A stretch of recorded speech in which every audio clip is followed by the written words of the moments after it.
wala na po siyang salamin. Maganda po ang naging healing process.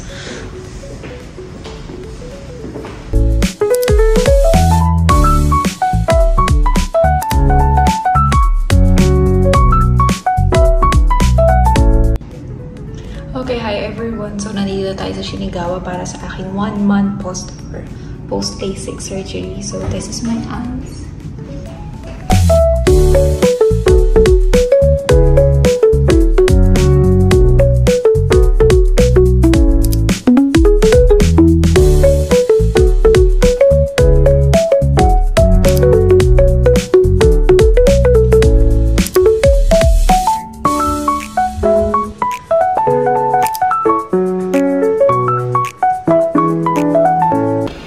Okay, hi everyone. So, nandito na tayo sa Red Planet. So, sinusuklan natin yung card sa door. Tapos may CR, simple lang yung room. And then, meron 2 bed. Tapos aircon, TV, and then table. Ito pala yung table, guys. Oh. So, guys, 1 night na kami dito.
Ayan, so hi guys. So nakabalik na kami dito sa hotel.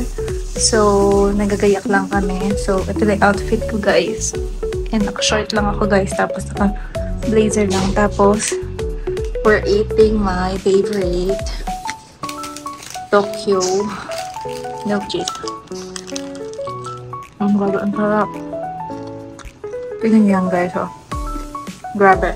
Super sarap na promise.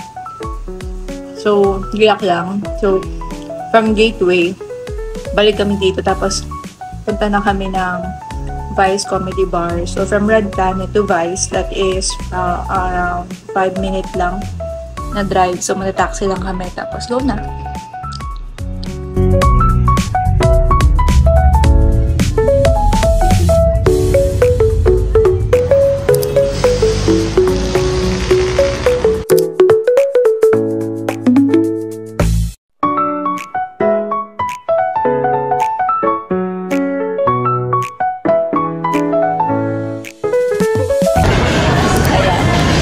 Sa Buffet 101.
kakauwi tayo from our Manila trip.